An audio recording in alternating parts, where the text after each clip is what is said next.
할렐루야. 우리 좌우에 계신 분들하고 인사하겠습니다. 너무 잘 오셨습니다. 네, 감사합니다. 자, 몇 가지 광고 말씀 드리도록 하겠습니다. 몇 가지가 아니죠. 한 가지만 광고 말씀 드리도록 할게요. 뒤에 생명의 삶이 4권이 남아 있습니다. 4권이 혹시 필요하시는 분 계시면 원래 3,500원짜리인데 교회에서 3,000원에 팔고 있었습니다. 근데 한 주가 지나간 관계로 2,000원에 파니까 필요하신 분 손 드시면 지금 나눠드릴게요. 자, 필요하신 분 손 들으세요. 여기 앞에 계시고요. 더 안 필요하세요? 2,000원인데. 네, 여기 앞에 한 권 주시면 좋을 것 같고요. 오케이, 이 앞에.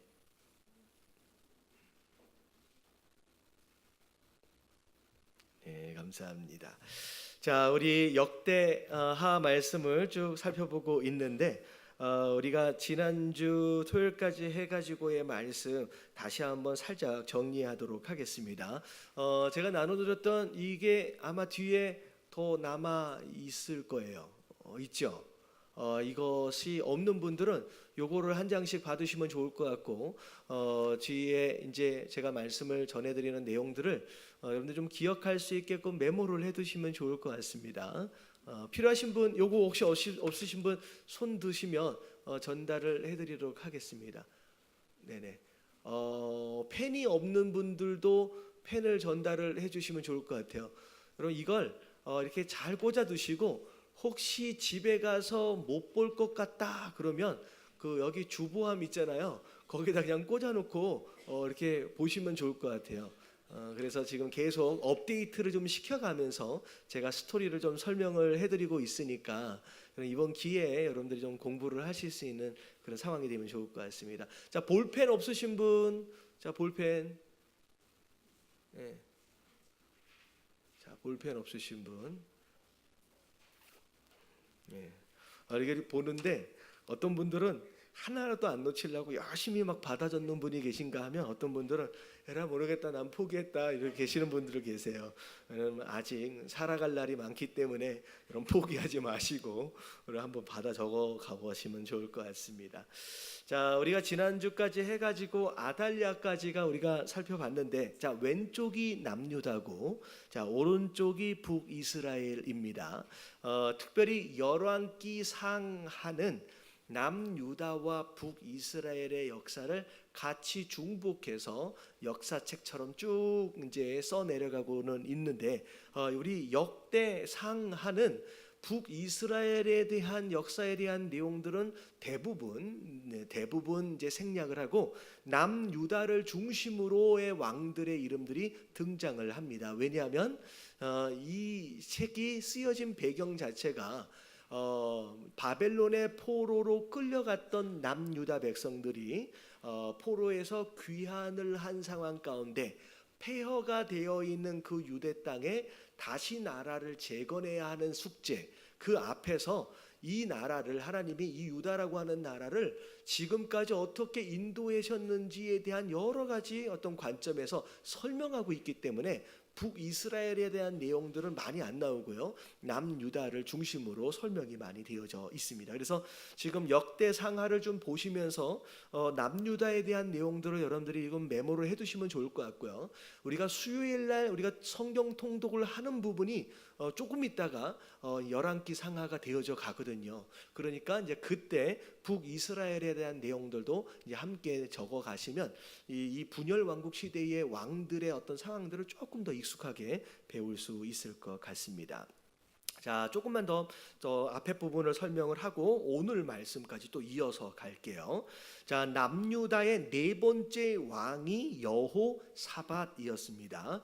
자, 여호사밧이라고 하는 이 왕은 선을 행한 사람이고 종교 개혁과 더불어서 하나님을 열심히 섬기려고 노력했던 사람이었어요. 근데 이 여호사밧이라고 하는 사람이 이 왕이 한 가지 정말로 안타까운 실수를 저질렀다라고 한다면 자 누구하고 서로 결혼으로 이제 하나가 돼 버렸냐면 옆에 북유다의 아합이라고 하는 왕과 서로 정역 결혼을 맺어버려요. 그래서 아합의 딸과 이 여호사밧의 아들이 서로 결혼으로 정약 결혼을 맺는 것으로 말미암아 이게 두고두고 이제 빌미가 되어지게 됩니다. 그래서 이 여호사밧의 실수로 말미암아 자 5번 다섯 번째 왕이 여호람이에요.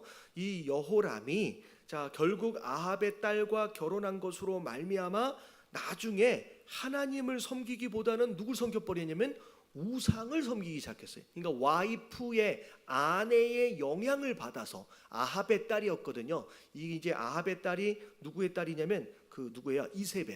이세벨의 딸이었는데 이 나쁜 아내의 영향을 받아서 이 여호람이 우상을 숭배했을 뿐만 아니라 자기의 동생들까지 왕자들을 자기의 동생들을 전부 다 죽여버립니다. 그래서 하나님이 선지자를 통하여서 하나님께서 징계하시는데 가지고 있는 모든 것들을 다 빼앗겨 버릴 뿐만이 아니라 심지어 창자에 병이 들어서 죽게 될 것이다 라고 말씀하셨는데 끝까지 돌이키지 않는 것으로 말미암아 그렇게 참혹하게 죽게 됩니다. 그래서 여호람 같은 경우에는 심지어 왕들이 묻히는 왕의 묘실에도 들어가지 못하는 이제 비운의 왕이 되게 되지요.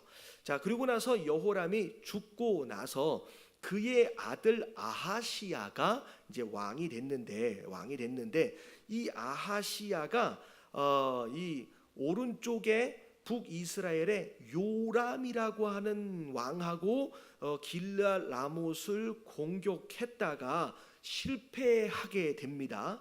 자, 근데 이 북이스라엘의 요람이 그 전쟁에서 이제 상처를 받고 부상을 당해 있는 상황 가운데 이 아하시아가 이 요람을 문병을 갖다가 북이스라엘의 10번째 왕 예후라고 하는 사람에 의해서 반역이 일어나요. 요람이 부상을 당했을 때 반역이 일어나서 이 예후의 손에 문병 갖다가 잡혀서 죽는 상황이 벌어지게 되죠. 자, 그런데 여기서 굉장히 안타까운 상황이 벌어졌는데 이 아하시야라고 하는 왕이 죽었으면 그 다음에 아들이 왕이 되어져야 하는데 갑자기 뜬금없이 이 아하시야의 어머니가 아직 살아 있었어요. 그 어머니가 사실 누구의 딸이냐면 아합의 딸. 그 아합의 딸, 그러니까 요호람의 아내가 아직 살아 있는 거죠. 근데 이 어머니, 이 아하시아의 어머니가 이 아하시아가 죽자마자 자기가 이제 왕권을 가져가게 됩니다. 그러면서 이 자기의 아들의 이 핏줄을 전부 다 죽여버리게 돼요. 그러면 자기가 왕이 되어지는데 그 사람이 누구냐면 이제 7번 7번째 여왕인 이제 아달랴가 되게 됩니다. 아달랴. 자, 아달랴는 다윗의 계보가 아니에요. 북이스라엘에 잠깐 넘어왔었죠. 근데 이제 그런데 이 아달랴가 이 아하시아의 핏줄을 전부 다 죽이려고 했는데 자, 하나님께서 딱 한 사람을 살려두시게 되죠. 이 다윗의 왕조를 이어가기 위해서. 자, 살아남은 사람이 이름이 뭐예요? 요아스라고 하는 사람이 살아남습니다. 그래서 나중에 8번 요아스가 이제 왕이 되는데 갓난장이일 때 자, 제사장 여호야다가 그 갓난장이 요아스를 몰래 숨겨가지고 자 어디 숨겼어요? 성전 안에 숨겨서 이 요아스를 기르게 되죠. 자 그리고 나서 이제 7년이 지나고 난 뒤에 이 여호야다가 이스라엘 이제 누구죠? 이제 유다 백성들을 잘 모아가지고 이 요아스를 다시 왕으로 세우도록 이제 조치를 취하게 됩니다. 그래서 이 제사장 여호야다의 도움으로 말미암아 요아스가 7살에 왕이 되게 됩니다. 자 그리고 나서 요아스는 사실 초반에는 굉장히 좋은 왕이었어. 그래서 자기가 성전에 숨어 있었잖아요. 7년 동안. 그러다 보니까 성전의 많은 부분들이 망가져 있고 수리되지 못하는 부분들을 너무 많이 봐서 자기가 왕이 되자마자 성전을 수리하자, 청소하자라고 해가지고 성전 수리와 더불어 종교 개혁을 하면서 하나님을 섬기려고 애를 씁니다. 근데 자 누가 죽었어요? 결국 나중에 제사장 여호야다, 생명의 은인이죠. 이 여호야다가 죽자마자 이 요아스가 변심을 하게 됩니다. 그래서 갑자기 우상 숭배를 하게 돼요. 근데 아무리 하나님이 선지자를 보내도 이 요아스가 말을 안 듣는 거죠. 자, 그런 가운데 심지어 자기의 생명의 은인이었던 제사장 여호야다의 아들 스가랴가 와서 당신이 지금 정말 잘못하는 겁니다 라고 이야기했더니 이 요아스가 어떻게 해요? 성전 뜰에서 돌로 던져가지고 이 스가랴를 성전 뜰에서 죽여버립니다. 이거 진짜 자기의 생명의 은인의 아들이거든요. 근데 이야기를 듣지 않을 뿐만 아니라 오히려 그렇게 은혜를 모르고 그렇게 스가랴를 죽이게 되지요. 결국은 그것으로 말미암아 하나님이 이 요아스를 버리게 되고, 심지어 어떤 일까지 벌어지냐면 자기 신하들에 의해서 살해를 당하게 됩니다. 그리고 나서 결국 나중에는 왕의 묘실에도 묻히지 못하는 안타까운 일이 벌어지게 되죠. 자, 그리고 나서 요아스 다음에 누가 왕이 되느냐면 아마샤라고 하는 사람이 왕이 되어집니다. 자, 이 아마샤의 특징이 뭐냐? 자, 지난주에 설명에 나와 있는 내용인데, 에돔과 함께 에돔을 공격하려고 전쟁을 준비하고 있었는데 가만히 보니까 자기의 군사가 넉넉하지 못하다라고 하는 생각에 은 100달란트를 북이스라엘에다가 주고서 10만 명의 용병을 사가지고 와요. 자꾸 이 북이스라엘에다가 엮이면 안 되거든요. 왜냐하면 북이스라엘은 계속 우상을 섬기고 있는 나쁜 나라예요. 근데 하나님이 정말 싫어하셨음에도 불구하고 이 용병을 돈을 주고 사와가지고 이 에돔과 전투를 하려고 준비를 합니다. 근데 이제 선지자가 나타나서 이건 하나님이 원하시는 게 아니다라고 이야기했더니 하는 얘기가 뭐냐면 벌써 10,000달란트를 지불해버렸다. 얘네들을 돌려보내면 어떻게 되는 거예요? 그거 돌려 못 받거든요. 손해보지 않겠느냐라고 이야기했더니 선지자가 하는 얘기가 뭐냐면 네가 손해보는 것보다 하나님이 더 채워주실 것이다. 그 말을 믿고 이 용병을 다 보내버립니다. 그래서 1만 달란트에 어떻게 보면 손해를 보게 되죠. 손해를 보게 돼요. 자, 그런데도 하나님의 도우심으로 말미암아 이 에돔과의 전투에서 승리를 거뒀는데 그 다음에는 말도 안 되는 일이 벌어져요. 자, 에돔과의 전투에서 하나님의 도우심으로 승리했는데 전투에서 돌아오면서 뭘 가지고 왔냐면 에돔에서 섬기고 있는 우상을 가지고 오면서 그 우상을 자기 집에다 놔두고 어떻게 했어요? 그날부터 에돔의 신을 섬기기 시작했어요. 이게 사실 말이 안 되거든요. 이게 어떻게 보면 이 논리적으로도 말이 안 되고 윤리적으로도 말이 안 되는 상황이 벌어진 거예요. 이 생각을 해보면 이게 사실은 누가 이겼냐면 하나님의 도우심으로 유다가 이겼잖아요. 에돔의 신은 자기 나라를 보호하지를 못한 거예요. 힘이 약해서. 근데 패전국의 신을 데려다가 그걸 가지고 섬겼다. 이거는 논리적으로도 말이 안 맞고 하나님의 도우심으로 이 전투에 승리했는데 하나님을 버리고 어떻게 그 신을 섬길 수가 있겠느냐는 결국 그 잘못으로 말미암아 결국 하나님이 경고하셨는데 이 경고에 이 아마샤가 들어야 안 들어요? 안 들어요. 심지어 선지자를 향해서 언제 누가 너를 내 책사로 세웠느냐라고 하면서 입을 막아버립니다. 결국은 이 아마샤가 이제 변질이 되면서 나중에 자기가 전쟁에 이겼더니 이게 사실 하나님 도와주셔서 이긴 건데 자기가 강해서 이긴 것으로 착각을 해서 뜬금없이 북이스라엘에다가 전쟁을 걸어요. 도전을 합니다. 우리 한번 싸워보자. 사실 실력이 안 됐거든요. 근데 북이스라엘이 너 나랑 싸워서 이길 수 없어 라고 얘기했음에도 불구하고 결국은 전쟁을 했고 그 전쟁에서 어마어마한 패배를 맛보면서 결국은 어떻게 돼요? 이 아마샤는 나중에 도망쳐 다니다가 자기 신하에 의해서 반역을 당해서 또 죽임을 당하게 됩니다. 그래서 이 아마샤가 그렇게 이제 죽게 되고요. 자, 그리고 나서 이제 아마샤 다음에 우시야라고 하는 왕이 10번째로 세워지게 됐는데, 그러면 이 우시야는 그 열왕기상하 그쪽을 봐보면 뭐라고 나오냐 이름이 좀 달라요. 아사랴라고 돼 있어요. 아사랴. 그래서 이 아사랴, 그러니까 이 우시야는 이름이 두 개가 있었던 거죠. 그래서 열왕기 하에 보면 이 이름이 우시야라고 안 나와 있고 아사랴라고 나와 있습니다. 자, 이 아사랴는 16살의 왕이 되는 가운데 정직하게 행하고 하나님을 열심히 섬겼습니다. 그런 가운데 하나님의 도우심으로 말미암아 이 우시야는 어마어마하게 강한 나라가 되어져요. 강한 나라를 갖게 됩니다. 심지어 군사력뿐만 아니라 이 남유다의 대부분의 산업들, 농업, 목축업, 여러 가지 산업들에 굉장히 풍성한 어떤 그런 축복들을 이제 받게 되고요. 특징 중에 하나가 뭐냐면 이 우시야가 굉장히 기발한 생각들이 있었나 봐요. 그래서 성벽 위에서 우리 예전에 고대 전투하면 이게 큰 돌을 던지는 투석기 같은 거 있잖아요. 그 투석기를 발명을 하고, 그리고 성벽 위에서 큰 화살 같은 걸 동시에 쏠 수 있는 그런 신무기들을 발명을 해가지고 이 나라의 국방을 강력하게 만들어내요. 그래서 사람들이 이 우시야를 볼 때 와, 진짜 신기한 왕이다. 어떻게 저런 아이디어가 있을 수 있을까? 그러니까 전략이라든지 이런 부분에 있어서 그 누구도 상상할 수 없는 아주 기발한 아이디어를 가지고 나라의 국방을 세워갔던 왕이 이 우시야였어요.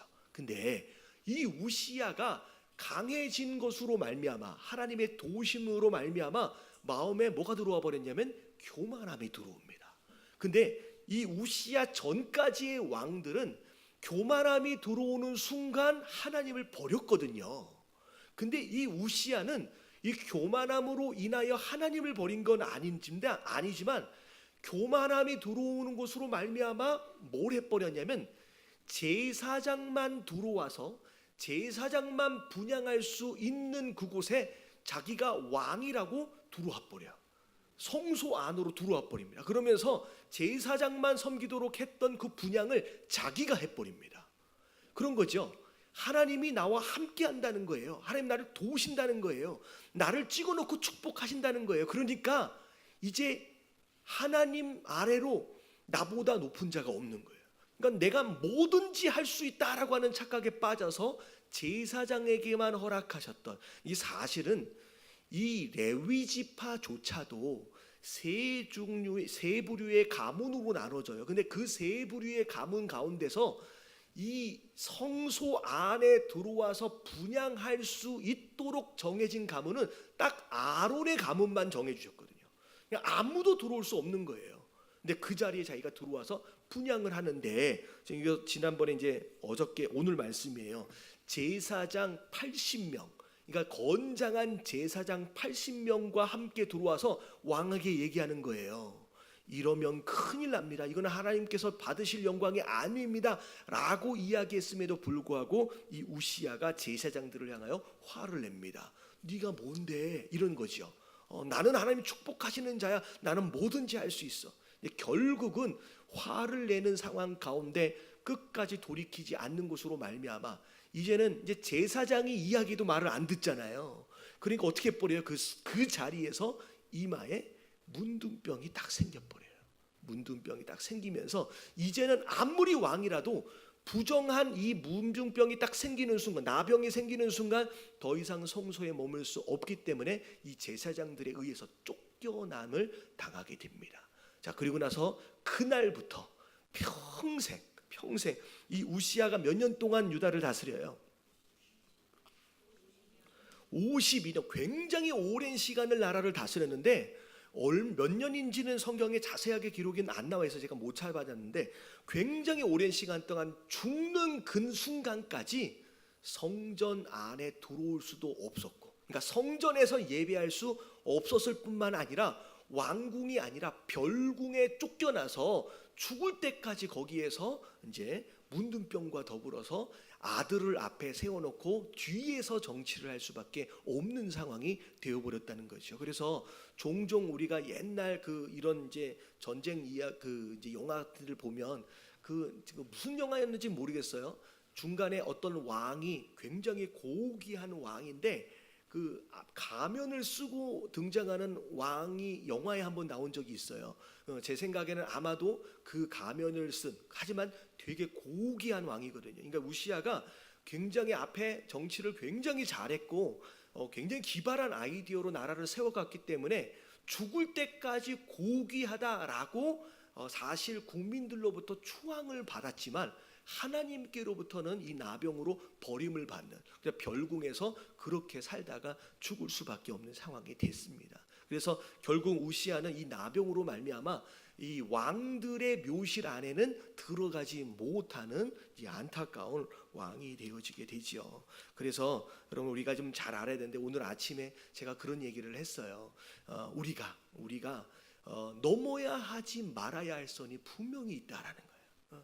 아무리 다 할 수 있는 것 같지만, 아무리 축복하시지만 하나님이 정하신 그 선이 있다라고 말씀을 드렸습니다. 그래서 이제 그거 있잖아요. 그 볼트하고 너트하고 이게 조일 때 이게 딱 맞물려서 조여지는 딱 그 순간이 있어요. 근데 그 딱 맞는 순간을 딱 지나쳐 버리면 어떻게 돼요? 이게 한국말로는 제가 잘 모르고요. 그 일본어로는 빠가가 된다 그래요. 이 볼트와 너트가 넘어야 할 선이, 넘어야 하지 말아야 할 선을 딱 넣는 순간 버그러져 버리거든요. 그때부터는 이 볼트와 너트를 쓸 수가 없어요. 특별히 이 교만함이라고 하는 것에 있어서 여러분, 영적인 교만함은 굉장히 무서운 거예요. 영적인 교만함에 빠지면 이건 아무리 얘기해도 누가 얘기해도 듣지 않습니다. 왜냐하면 이 영적인 교만함은 스스로 이미 뭐가 돼버렸어요? 하나님이 돼버렸어요. 제사장이, 주의종이 아무리 얘기해도 영적 교만함에 딱 빠져버리면 이건 아무리 얘기해도 듣지를 못하는 거예요. 여러분, 이거는 그냥 끝나는 거예요. 이건 영적으로 사망 선고가 딱 나버리는 겁니다. 그래서 여러분, 영적으로 교만해졌을 때 하나님을 버리면 당연히 안 되겠지만, 이런 교회 안에 있으면서도 이 영적 교만함에 빠지는 이런 실수를 해서는 안 된다라고 우리가 알아야 돼요. 그래서 제가 생명의 삶을 보면 되게 재밌는 이야기가 나와요. 그래서 사두면 좋거든요. 제가 한 가지 이야기를 해드릴게요. 그 김두구 복싱 선수 혹시 아세요? 김두구 모르세요? 네, 이 선수가 한참 챔피언을 꿈꾸면서 이 운동을 할 때 그 훈련을 하는 그 누구죠? 그 코치가 그런 얘기를 했대요. 그런 얘기를 제가 그냥 읽어드릴게요. 자, 거울 앞에 서봐라. 원래 복서는 미스 코리아보다 더 거울을 많이 보는 법이야. 내가 싸워야 하는 사람이 바로 그 안에 있기 때문이지. 앞으로 너는 지금 내 눈앞에 거울 안에 있는 그 사람과 싸우는 거야. 바로 너 딱 한 사람만 이기면 된다라는 이야기를 했대요. 이제 일부러 그냥 읽어드린 거예요. 자, 우리 신앙도 마찬가지예요. 우리가 항상 거울 앞에 서 있어야 돼요. 이 거울이라 그러니까 진짜 집에 가서 거울 앞에 서란 얘기가 아니라, 여러분, 이 거울이 뭐예요? 이게 말씀이에요. 이 말씀 앞에 항상 서 있을 수 있어야 돼요. 그리고 그 안에, 내 안에 숨겨진 나를 지속적으로 관찰할 필요가 있다는 거예요. 여러분, 내가 어느 순간 잘못하면 여러분 영적으로 교만해져 버려요. 여러분, 교만해지는 순간 영적으로 귀가 막히고요. 그 다음부터는 누가 얘기해도 듣지 않는. 그래서 성경에 보면 이런 영적으로 교만해져서 아주 하나님 앞에 심판받은 사람들이 많이 있죠. 이 레위 지파 사이에서도 서로 왜 우리는 맨날 천막만 걷고 맨날 이것만 이동하고 있느냐, 이 아론의 그 가문을 향하여 막 이제 열받아서 그랬거든요. 그런 거예요. 우리도 레위 지파 사람이다라고 하면서 막 화냈다가 하나님이 땅 갈라서 집어넣어 버리시기도 하고, 심지어 모세 같은 경우에는 아론하고 미디암 같은 경우는 뭐 했어요? 너만 하나님의 음성 듣느냐? 나도 기도하고 나도 하나님의 음성 듣다라고 하면서 반항했다가 문둥병 생겨가지고 일주일 동안 쫓겨나기도 하고. 그러면 이게 영적으로 교만해지면 굉장히 위험해진다라고 하는 거예요. 그리고 특별히 저는 이제 이런 부분들을 되게 강조하는 것들 중에 하나가 뭐냐면 이런 교회에서 집사가 됐든 장로가 됐든 뭐 전도사가 됐든 직분들이 있잖아요. 여러분 이 직분들은 누가 주시는 거예요?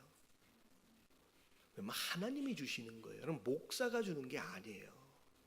집사가 됐든 권사가 됐든 장로가 됐든 전도사가 됐든 목사가 됐든 여러분 사람이 주는 게 아니라 여러분 이 직분은 누가 주시는 거냐? 하나님이 주시는 거예요. 여러분 하나님이 기름 부으시는 거거든요.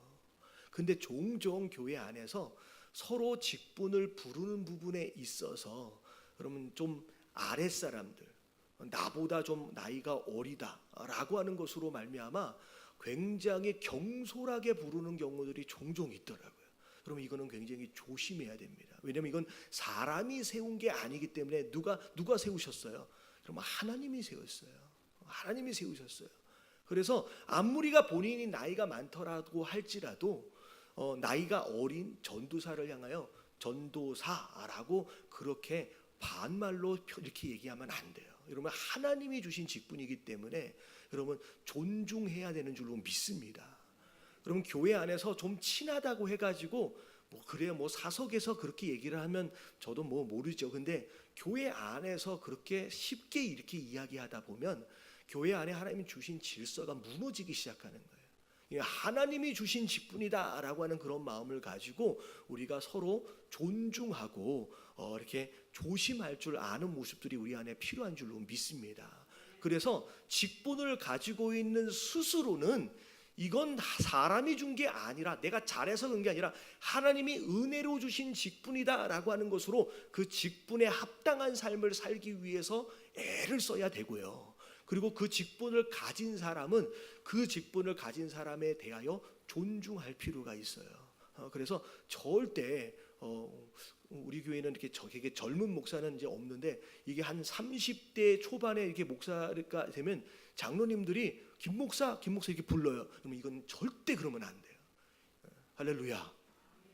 그럼 우리 교회는 그러면 안 돼. 이게 지금 한국 교회가 점점점 현대화 되어지면서 영적 권위고 이거면 다 없어졌어요. 그냥 다 친구야. 근데 이게 다 좋은 것 같지만 사실 영적으로 잘 들여다보면요, 이건 우리한테 득이 되지 않아요.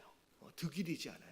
성경에 나온 대로 서로가 서로를 존중할 줄 알고 그래서 영적 권위를 스스로 잘 세워갈 수 있는 질서를 잡아갈 수 있는 것이 여러분 신앙생활에 오히려 도움이 된다라고 하는 거 여러분 기억하시게 되길 주님의 이름으로 축원합니다. 예.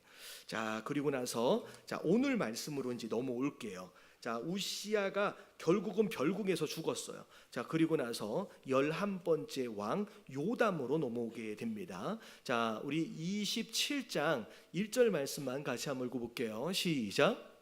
요담이 왕위에 오를 때 나이가 25세라 예루살렘에서 16년 동안 다스립니다. 그의 어머니 이름은 여루사요 사독의 딸이더라. 자 나이가 25세에 이제 왕이 되어지게 됩니다. 그리고 나서 16년 동안 나라를 다스리는데 자 중요한 내용이 사실 2절에 나와 있어요. 자 요담이 그의 아버지 우시야의 모든 행위대로 여호와 보시기에 정직하게 행하였으나 자 우시야가 잘했던 부분이 있어요. 잘했던 부분에 대해서는 이 요람이라고 하는 아들이 가능하면 닮으려고 애를 썼다는 거죠. 근데 아버지의 잘한 부분만 닮아야 되는데 이게 잘못된 부분은 닮으면 안 되겠죠. 그래서 우리 아버지도 그랬는데 이러면 안 돼요. 그러니까 아버지의 잘한 부분은 열심히 닮으려고 애를 썼고 또 다음에 뭐라고 나와 있냐면 여호와의 전에는 들어가지 아니하였고 이 우시야가 여호와의 전 안에 들어가서 분향하려다가 그때 이제 나병 걸려서 큰 혼났잖아요. 그러니까 아버지가 했던 실수를 반복하지 않으려고 조심했다는 얘기가 바로 이 이야기입니다. 그런데 백성들은 여전히 부패하였다라고 하는 것은 어떤 의미에서 보면 이 요람이 나름대로의 자기의 신앙을 지키기 위해서는 애를 썼지만 백성들과 함께 하나님을 예배하는 어떤 그런 적극적인 종교 개혁에는 그렇게 힘쓰지 않은, 약간 소극적으로 활동한 것 같은 그런 뉘앙스가 보이게 됩니다. 자, 일단 여기까지 우리가 좀 볼 때, 자, 우리가 좋은 것들은 닮아가야 돼요. 닮아가야 돼요. 그리고 실수하는 부분들은 여러분 닮아가지 마시게 되길 주님의 이름으로 축원합니다. 여러분 부모님들도 마찬가지예요. 부모님들도 여러분들의 부모님들 세대에서 우리 아버지, 우리 어머니의 좋은 점들이 분명히 있거든요. 그럼 이것들은 가능하면 취하셔서 닮아가려고 애를 쓰시고, 여러분 부모님들이 했던 실수들이 있어요. 근데 여러분 그 실수들이 사실 우리 안에 있어요. 왜냐하면 그 부모님의 그 아들이에요. 그 딸이에요. 그 부모님이 저질렀던 그 실수를 사실은 우리 안에 이게 그 DNA가 흘러내려와 있거든요. 그렇기 때문에 여러분들 부모님이 만약에 이제 육적으로 볼 때 뭐 심장이 약하다 그러면 내가 심장이 약할 가능성이 굉장히 높아집니다. 이게 가족력이라 그러잖아요. 그래서 병원에 가면 꼭 뭐 어디 아프다 그러면 의사님이 뭐라 물어봐요? 가족 중에 뭐 이런 병 있는 사람 있냐고 물어보잖아요. 여러분 이게 영적으로도 굉장히 비슷해요. 영적으로도. 그래서 우리 아버지, 우리 어머니 그분들이 실수했던 그분들의 그 부분에 대한 DNA를 우리 안에 부분적으로 가지고 있어요. 그래서 부모님의 실수를 보면서 나도 쉽게 그렇게 그 유혹에 빠질 수 있다라고 하는 것을 알고 스스로 경계할 필요가 있어요. 조심할 필요가 있어요. 그래서 여러분 반복되는 실수가 이어져 가지 않도록 여러분 대해서 여러분 이런 실수들과 잘못들을 끊어낼 수 있는 저와 여러분들 되시길 주님의 이름으로 축원합니다. 그리고 약간 이 요람이라고 하는 사람을 이렇게 볼 때 아버지는 별궁에 있으면서 이제 본인은 왕궁에 있으면서 아버지가 뭐라고 시키는 것마다 정치를 했을 거예요. 그리고 무슨 일이 있을 때마다 사인을 받으려고 별궁에 가서 사인을 받고 이제 허락을 받고 또 와서 또 정치를 하고, 그러니까 하나님께 징계받은 그 아버지의 모습을 어린 시절서부터 쭉 보고 있는 가운데 나름대로 이 아버지의 모습과 더불어 상처가 생긴 것이 아닌가. 그래서 어찌 보면 벌받지 않으려고, 아버지처럼 그렇게 되지 않으려고의 조심스러움과 더불어 그 이상의 적극적인 예배자로서의 모습을 보이지 못한, 그래서 백성들은 그냥 그대로 산당 짓고 그냥 우상 숭배하고 그냥 그런 모습들을 이 요람이 내버려 둔 것이 아니겠는가라는 생각을 하게 됩니다. 그래서 우리 안에 이런 상처를 가지고 있는 사람들이 많아요. 부모님들의 어떤 그런 모습들로 인하여 이상하게 하나님에 대한 오해가 생긴 사람, 그래서 그것으로 말미암아 그냥 어떻게 보면 주일날 예배를 와도 안 가면 이제 깨림직하니까 막 그 정도에서 머물러서 적극적으로 신앙생활을 이렇게 막 하지 못하는 그런 이제 후손들도 굉장히 많습니다. 근데 이거는 아름다운 모습이 아니에요. 이것을 빨리 걷어내고 그러면 정말로 온전한 예배자가 되는 게 중요하다라고 하는 거, 이런 깨달아지시길 주님의 이름으로 축원합니다. 자, 그래서 이제 3절서부터를 보면 나름대로 이것도 저것도 성읍도 뭐 건축하고 암몬자손하고 뭐 싸워서 이겨가지고 나중에 이제 조공도 받고 뭐 이런 일들을 해요. 근데 이 요담이 어떻게 살았느냐라고 하는 거에 대한 간단한 정리를 보면 6절에 나와 있어요. 한번 같이 한번 읽어볼게요. 시작. 요담이 그의 하나님 여호와 앞에서 바른 길을 걸었으므로 점점 강하여졌더라. 자, 하나님이 이 요람으로 인하여 강하게 만들어 주셨는데, 자, 요람이 어떻게 했기 때문에 여호와 앞에서 바른 길을 걸어갔다라고 얘기하고 있어요. 바른 길. 자, 이게 이제 굉장히 중요한 표현입니다. 이제 어떻게 보면 바른 길이다라고 하는 것이 어찌 보면 하나님이 정하신 그 하나님 뜻대로 살았다라고 하는 것이죠. 근데 우리가 종종 살다 보면 그런 유혹에 빠져요. 좀 더 빨리 가고 싶고, 좀 더 편하게 가고 싶고, 좀 더 쉽게 가고 싶고, 그러면 이 유혹으로 인하여서 자꾸 이 숄컷이라 그러잖아요. 지름길을 찾아요. 근데 여러분 우리는 여러분 쉽게 가려 하는 이것도 욕심이고요. 편하게 가려 하는 것도 사실 욕심이에요. 왜냐하면 예수님 뭐라고 말씀하셨어요? 우리 성도 되어진 자가 가는 길은 넓고 평탄한 길이 아니다. 어떤 길이다? 좁은 길이다 라고 말씀하셨잖아요. 그러니까 어떻게 보면 이거 편한데? 그러면 잠깐 생각해 봐야 돼요. 오히려 그게 유혹일 수 있어요. 이렇게 하면 되게 쉽겠는데? 여러분 그런 것이 오히려 유혹일 수 있어요. 오히려 하나님 우리에게 허락하시는 길은요, 오히려 불편하고, 오히려 더 느린 것 같고, 오히려 좀 뺑 돌아가는 것 같은 그런 길. 근데 하나님 뭐라고 말씀하시냐? 그게 오히려 우리에게 있어서 바른 길이고, 그게 오히려 지름길이라고 말씀하시는 거예요. 그래서 여러분 좀 느리게 가도 괜찮고요, 좀 쉬었다 가도 괜찮아요. 여러분 이게 하나님의 뜻을 이룬다라고 하는 것에 너무 쉽고 서두르는 어떤 그런 마음은 오히려 우리로 하여금 유혹에 빠지게 만들 수 있습니다. 그래서 결국 이 요람이 승리할 수 있었던 비결은 뭐냐면 빨리 갔다 뭐 했다 그게 아니라 그냥 바른 길을 갔다라고 하는 거. 그래서 제가 그런 말씀 드리잖아요. 속도가 중요하냐 방향이 중요하냐. 아무리 빨리 달려가도요, 방향이 잘못되면 나중에 거꾸로 돌아오는 수고로움과 시간이 더 필요한 거예요.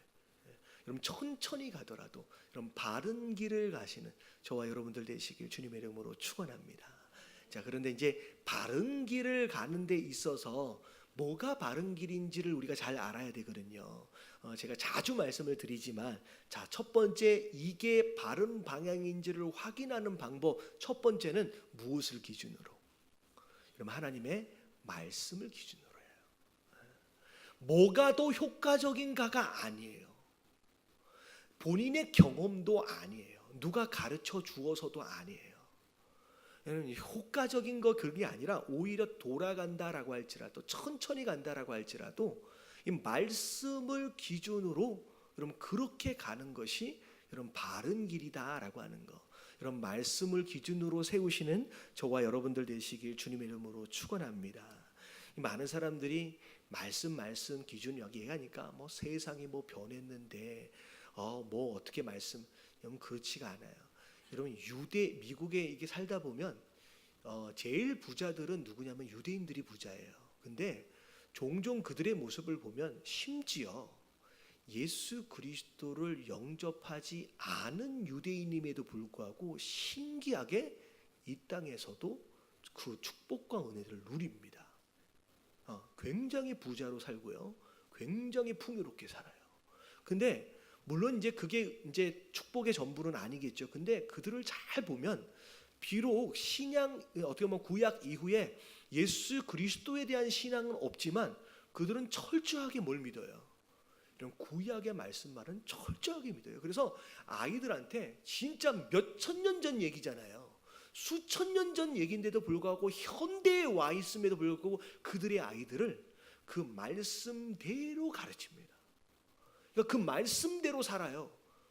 굉장히 고리타분할 것 같지만 근데 신기하게 그 말씀대로 배워서 말씀대로 사는 그 민족이 희한하게 그 말씀이 약속이기 때문에 그 약속을 통하여 누리는 그 축복들을 이 땅에서 다 누려요. 그래서 미국에 제가 LA에 오랫동안 있었는데 LA에 가보면 윌셔라고 하는 굉장히 큰 길이 있는데 여러분 그 길 옆에 나와 있는 20-30층짜리 되어지는 이 빌딩들의 반 정도의 주인이 누구냐면 유대인들이에요.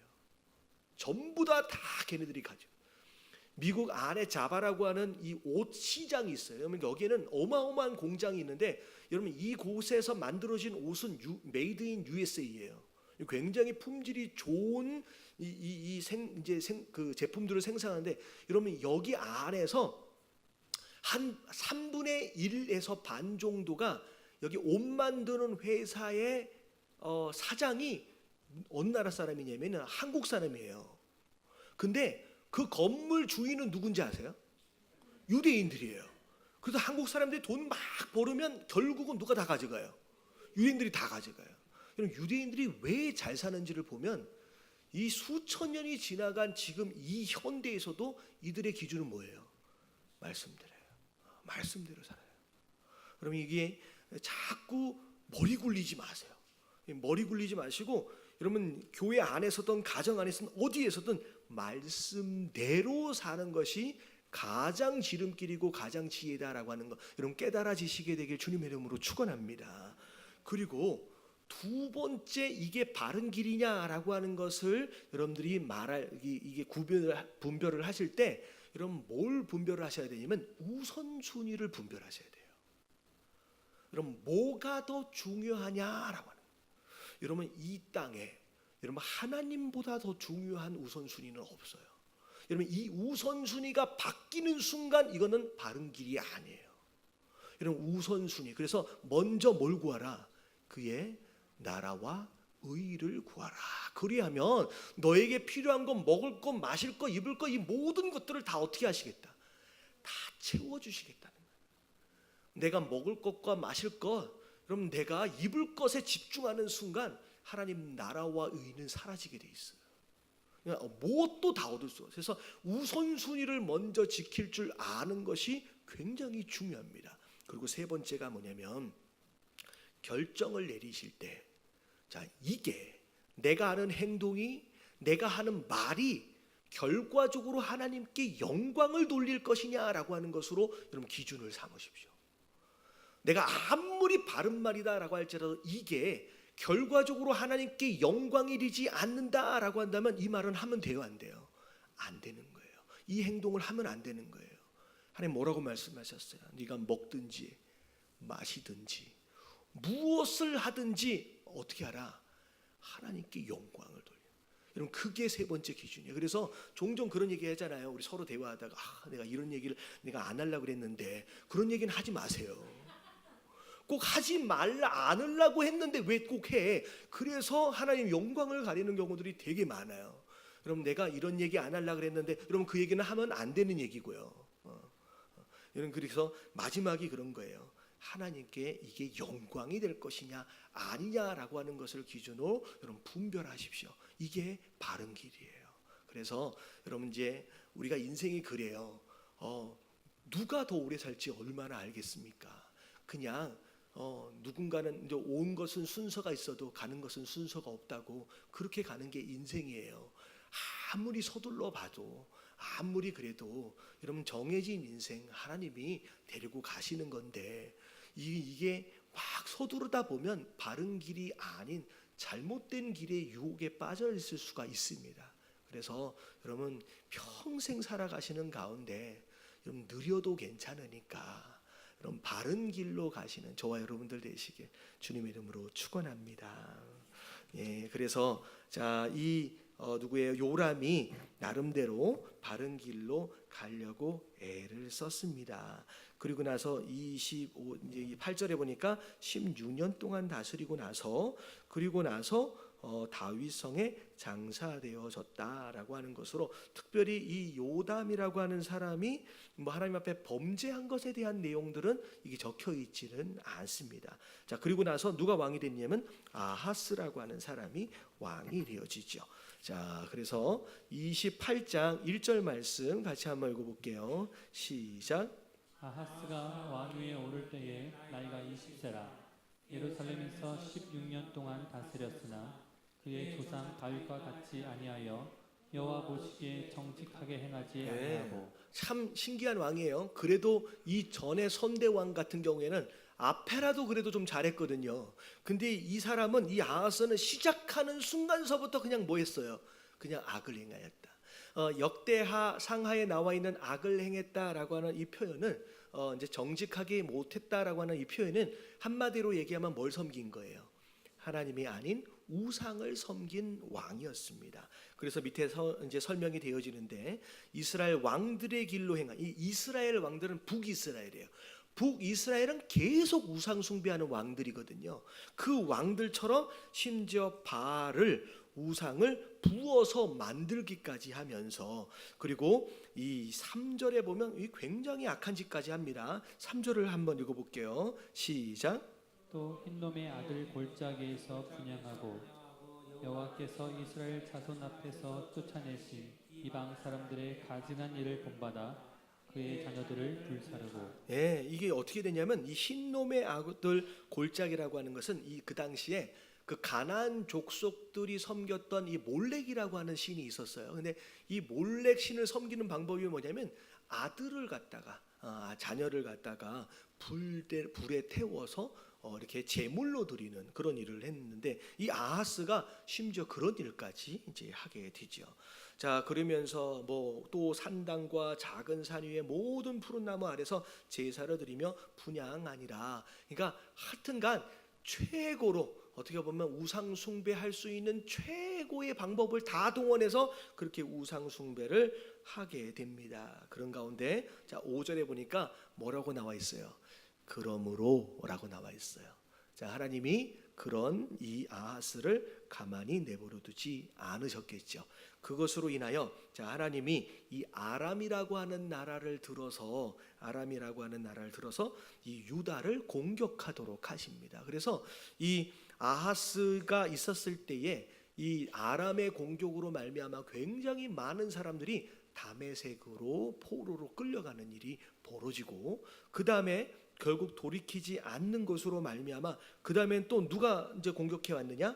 5장 5절 뒤에 부분에 보니까 이스라엘 왕의 손에 넘겼다. 그래서 크게 사륙했다라고 나와 있습니다. 그래서 결국은 자 북이스라엘이 이 남유다로 쳐들어 내려오면서 6절에 보니까 6절 뒤에 보니까 그 당시 이 아하스가 왕이었을 때 오른쪽으로 쫙 가면 북이스라엘의 왕이 누구예요?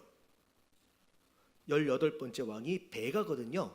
이 베가라고 하는 왕이 이 남유다를 공격해서 12만 명이나 되는 어마어마한 군사를 전부 다 사륙해 버립니다.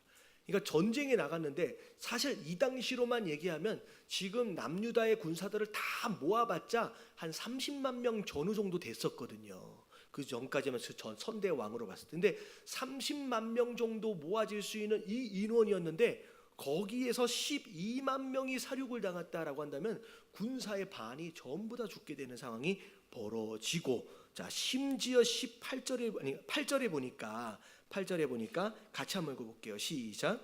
이스라엘 자손이 그들의 형제 중에서 그들의 아내와 자녀를 합하여 20만 명을 사로잡고 그들의 재물을 많이 노략하여 사마리아로 가져가니. 자 어떻게 돼? 20만 명이나 되는 평민들을 일반 시민들을 포로로 사마리아로 다 끌고 가는 일이 벌어졌다는 거죠.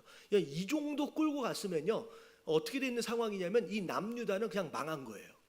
국민의 거의 반 이상이 포로로 다 끌려가 버리는 상황이다라고 한다면 이제 망한 거죠. 이게 왜 이렇게 돼 버렸느냐? 6절 처음에 뭐라고 나와 있어요? 이는 그의 조상들의 하나님 여호와를 뭐 했기 때문에? 버렸기 때문에.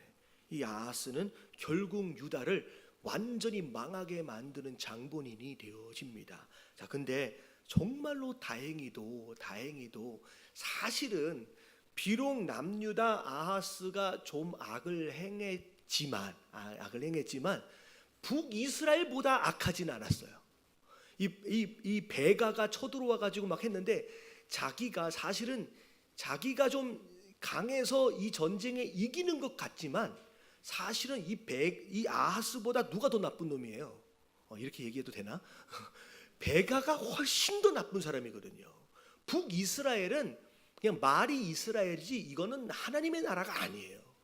완전히 19명의 왕이 전부 다 우상 숭배하면서 이거는 하나님 나라가 아니거든요. 근데 베가가 어찌 보면 아하스를 하나님께서 돌이키시기 위해서 이 유다를 하나님이 돌이키시기 위해서 징계의 도구로 그냥 베가를 썼을 뿐인데 베가는 스스로 자기가 되게 잘난 줄 알고 어마어마한 포로를 끌고 가는 거예요. 자, 하나님의 사자가 나타납니다. 이거는 바른 방법이 아니에요. 이건 하나님 원하신 게 아니에요. 이건 너무 심한 거죠. 이거 베가가 해서는 안 될 일을 지금 하고 있는 거죠. 그래서 자 뭐라고 얘기하냐면 10절 말씀 같이 한번 읽어볼게요. 자 10절 다 같이 시작.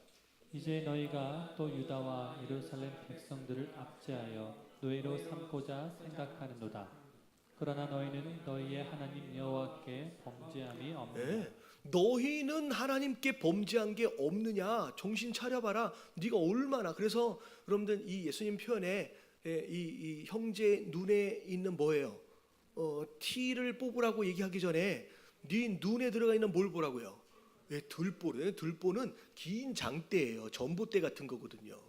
눈에 전봇대가 어떻게 들어갈 수 있겠습니까? 근데 남의 눈에 요만한 것 가지고 지적하고 판단하고 정죄하면서 자기 눈에 뭐가 들어있냐면 이만한 몽둥이가 들어가 있는데 깨닫지 못하는 거예요. 이거는 아니다. 결국은 선지자가 뭐라 그래요? 다 돌려보내라. 이걸 노예로 삼는 건 하나님의 뜻이 아니다라고 이야기한 것으로 인하여 결국 이스라엘 백성들이 깨닫고 이 20만 명을 다시 돌려보내줍니다. 그래서 다행히 유다가 망하지 않고 이 명맥을 또 이어갈 수 있는 상황이 되지죠. 자, 이 말씀을 통하여 우리가 알아야 될 게 뭐냐면 그런 거예요. 베가가 자기가 잘한 줄 안 거예요. 근데 이 아하스보다 자기가 더 악한 왕이거든요. 여러분 이게 되게 조심해야 될 거예요. 누군가를 정죄하고 비판하기 전에 내 눈에 들보가 있는지 여러분 스스로를 돌아볼 수 있는 자가 되어야 하는 줄로 믿습니다. 오히려 하나님은 특별히 누군가를 향하여 진노의 도구로 쓰시려 할 때 깨끗한 사람 쓰지 않아요. 깨끗한 사람 쓰지 않아요. 여러분 성경의 역사를 잘 보세요. 여러분 이 역사를 봐야 돼요. 하나님이 그분의 자녀를 때리실 때 깨끗하고 정결하고 거룩하고 흠이 없는 자를 들어서 사용하신 적이 없습니다. 다 누굴 들었어요? 오히려 얘보다 더 악한 사람을 들어 쓰세요. 그래서 이스라엘을 치실 때, 이 유다를 치실 때 옆에 암몬을 들어서 쓰시는 거예요. 암몬이 이 유다보다 깨끗하지 않아요. 블레셋을 들어서 쓰시는 거예요. 북이스라엘을 들어 쓰시는 거 절대 남유다보다 깨끗하지 않습니다. 그런데 중요한 건 뭐냐면 쓰시고 나서 어떻게 해요? 여러분 쓰시고 나서 버려요. 여러분 징계의 도구로 쓰임받는 자는 결국 마지막엔 버려져요. 그래서 제가 얘기했잖아요. 길 가다가 똥이 이렇게 중간에 있으면 어떻게 해요? 이게 똥을 어떻게 치워요? 여러분 이 더러운 똥을 자기 손으로 치우는 자는 없어요. 이게 옆에 있는 막대기 하나 들어다가 이렇게 치워버려요. 근데 여러분 이 똥을 제거한 이 막대기, 여러분 이 막대기를 집에 가지고 와서 씻어가지고 이쁘게 보관하는 사람이 어디 있어요? 이 막대기는 똥을 치운 순간, 문제를 해결하는 순간 그 다음에 어떻게 돼요? 그냥 버려져요. 누군가의 징계로 사용되어질 때 자기 북이스라엘은 스스로 자기가 되게 잘난 줄 안 거야. 되게 거룩한 줄 안 거야. 근데 아니었다는 거예요. 너는 아니냐라고 물으시는 거예요. 그래도 다행히 이 이야기를 듣고 뭐 착해서는 아니에요. 찔림이 있겠지요. 마치 예수님이 뭐한 여자예요. 가늠한 여자, 죄 없는 자가 먼저 돌로 쳐라라고 말씀하실 때 그들이 찔림으로 인하여 그냥 흐지부지 흩어진 것처럼 그냥 베놈이 베가가 생각해 보니까 자기가 훨씬 더 악해. 야 이거 안 되겠다. 이거 잘못하다가 혼나겠다. 그래서 20만 명을 전부 다 돌려보내지는 것으로 말미암아 유다가 다시 살아남게 됩니다. 어떻게 보면 유다 입장에서 볼 때 참 감사한 거죠. 그러니까 하여간 사마리아까지 거의 끌려갔다가 돌아왔을 때 나름대로 생각한 것들이 많을 것 같아요. 우리가 잘못하면 안 되겠다라고 생각을 했을 것 같아요. 그래서 그런지 그 다음에 누가 왕이 되느냐? 이제 히스기야가 왕이 됩니다. 그래도 유다 왕 중에서는 나름대로 종교 개혁과 더불어서 열심히 잘했던 왕들 가운데 하나지요. 그래서 다시 또 회복되어질 기회를 얻게 됩니다. 그리고 사실 히스기야가 왕이 되어질 쯤 북이스라엘은 어떻게 돼요? 이 배가 앞에 별표 돼 있잖아요. 이 배가 앞에 별표가 돼 있다는 것은 이게 왕권을 이어받은 게 아니라 반역해서 자기가 왕이 된 거예요. 그리고 밑에 호세아가 앞에 또 별표 돼 있죠. 그러면 결국은 베가도 어떻게 된 거예요? 이 호세아에 의해서 반역을 당해서 죽어서 이제 바뀌게 된 거죠. 그리고 호세아는 밑에 왕이 있어요, 없어요? 결국은 너무 악해서 하나님은 북이스라엘을 사실 벌입니다. 이 남유다가 바벨론에 망한 것과는 전혀 다른 개념이에요. 북이스라엘은 완전히 멸망을 당해버려요. 그래서 오늘 이 말씀 마지막에 우리가 누군가를 비판하기 전에 자 마치 우리가 계속 거울 앞에 서 있는 것처럼 나는 내가 교만해지지 않게끔, 그리고 나는 얼마나 더러운 자인지 스스로를 돌아보시면서 내 안에 있는 나를 잘 다스릴 필요가 있어요. 다른 사람 여러분 보지 마십시오. 신앙은 누구예요? 나야 나. 이게 중요하다라고 하는 거. 여러분 거울을 항상 말씀인 거울을 계속 들여다보심으로 말미암아 스스로를 잘 다듬어 갈 수 있는, 교만함을 조심할 수 있는 저와 여러분들 되시길 주님의 이름으로 축원합니다.